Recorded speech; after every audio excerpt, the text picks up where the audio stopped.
So the second sentence form or sentence type that we have is the imperative. And so I think all through schooling we've been taught that imperatives are commands, that imperatives have an understood subject in them. And those are all true, but not all the time. So I don't want you to go into it always thinking that if it doesn't have a subject, it's imperative, or that's the definition of an imperative. Or if it's a command, it's an imperative. And it's not necessarily the definition of an imperative sentence. An imperative sentence basically means that you have the base form of the verb and you've not really conjugated it. So, for example, if I have be, for example, be's not been conjugated. So if I say be careful, that's an imperative sentence. Help yourself is an imperative sentence. You've not conjugated the verb help. Say that again.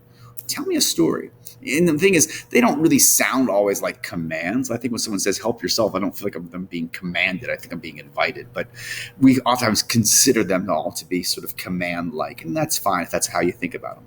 Another thing to think about is we always think that if it has no subject, so therefore the understood subject of you, that's the definition of an imperative. Well, oftentimes most imperative sentences have understood subject, so maybe that's why we get that rule, but that doesn't necessarily mean it has to be that way. But if I take these sentences, really what I'm saying is you be careful, or you help yourself, or you say that again, or you tell me a story. The verb has to have a subject. It's just that it's understood. So let me get out of this. Oh my goodness, what happened there? Let's get out of the screen. See if we can diagram it. I dropped my pen. There we go. All right, so let's take on this guy.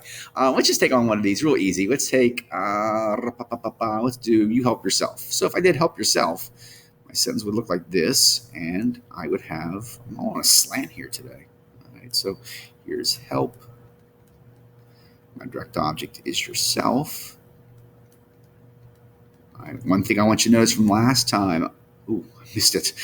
I should overshot my arrow here. I've capitalized the H in help. All right, so we have to make sure we capitalize the H, or capitalize that first letter, because that's how it is.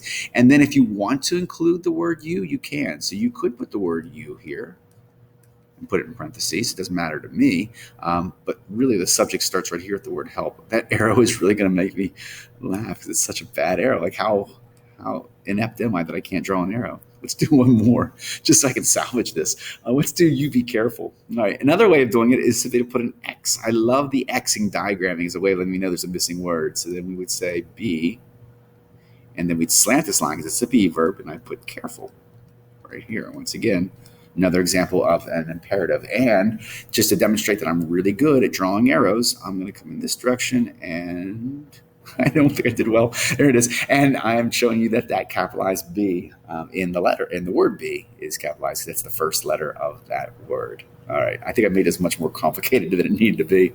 All right. Let me get out of this and come back to our slides. Thanks for your patience. All right. So let's continue on. Some other exceptions to the rule I want you to be aware of.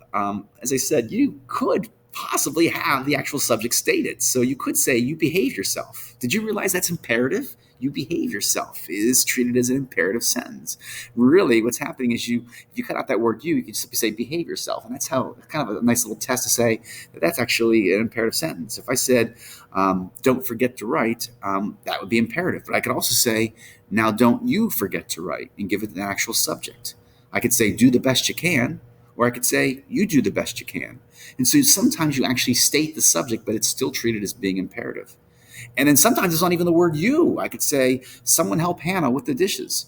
Well, in this case, it's imperative. The way I know that, even though it's not even the word you, is the verb. That's going to be the key, is this verb, because the verb's not been conjugated. If you think about it, somebody is singular. So I should say something like somebody helps Hannah with the dishes. But I'm saying somebody help Hannah with the dishes. I've not conjugated the verb. This one down here, don't anybody move. What I'm really saying is anybody don't move, which in your head doesn't make a lot of logical sense. You'd say anybody doesn't move, because that's the verb that would go with the word anybody. But who in the world would ever rob a Turkey Hill by saying, all right, doesn't anybody move? Which just sounds stupid. So once again, we're proving that it's not been conjugated because we kept it in its base form with that word do, or kept it in its base form with the word help. And there you go. Hey, as a side note, in case you even care, I use Hannah a lot in my sentences, because if I use the word Hannah, or the name Hannah rather, I can have someone in first, third, and fourth period all refer to the same person like that, because we have a Hannah in all three classes. All right, that's all for imperatives. Let's pause and then come back and take a look at our last one, which is the exclamatory, best one of all. Discard.